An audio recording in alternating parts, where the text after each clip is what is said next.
Okay, so you've picked up an injury. It's shit. There's no other way of putting it.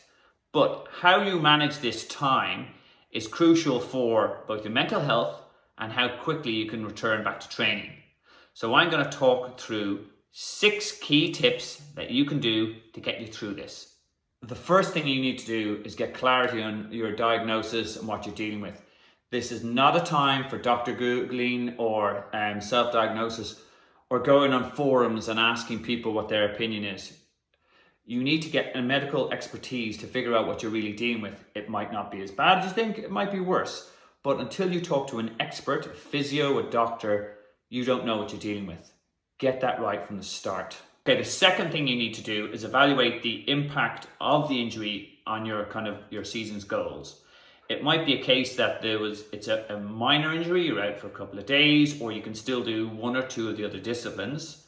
It might be a major injury, we're out for a couple of weeks and you can't do any training. And then you have to clash that against how far away is the A race. And it might be a case the impact is low, medium or high. So a low impact is if it's a couple of days injury and your A race is months away. Absolutely fine. You just adjust your training plan for those days. Is it a medium impact, as in it's a couple of weeks training and it's during a peak time during your training plan? Then you have to adjust the goal that you've set yourself for that race, as in might have to reduce the time, etc. And then your worst case scenario of it's a major impact, whereas it's a major injury and your A race is only a few weeks away. In that case, it's just a case of resetting and replanning. But there still are things you can do during this period to become outside of the injury a better and stronger athlete. Okay, and point 3 is actually take time to process. As I said, it might be a major impact your season. And look, as I said, this is shit.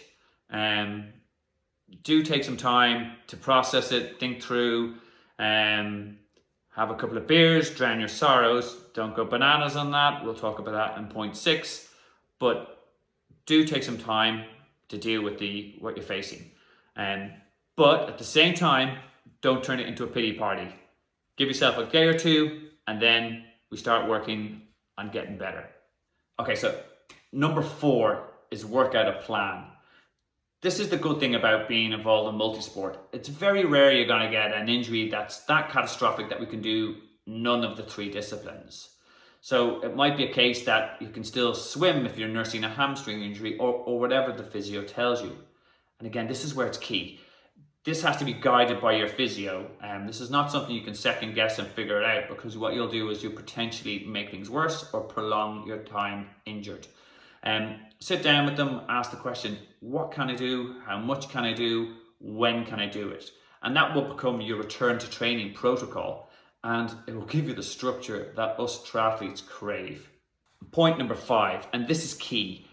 You need to remain positive during this period, because this will pass. And this is not the worst thing that will happen to people in their lives, having an injury that's slowing them down training. And if you keep a positive mindset, it means that you'll prevent yourself from actually delaying and making things worse, like eating a lot of junk food, just giving up on your goals. We need to remain positive and you will come through the other side stronger.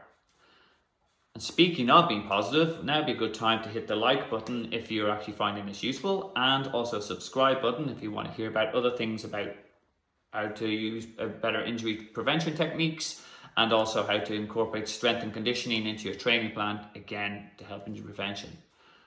So like, subscribe, much appreciated. And now onto our final point. Okay, the final point is focus on what you can. As I said, at point number 4, we talked about what your return to training protocol will be, and that will give you some sort of structure.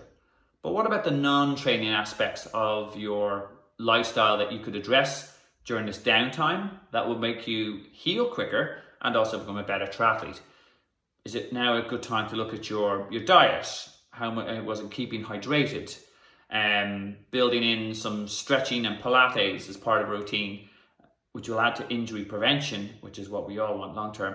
And there's a link to the video at the end for that. And maybe even looking at how you improve your sleep quality, looking at your equipment setup, you use your injury time wisely, so when you come out the other side, you will be a better triathlete and hopefully keep the injuries at bay.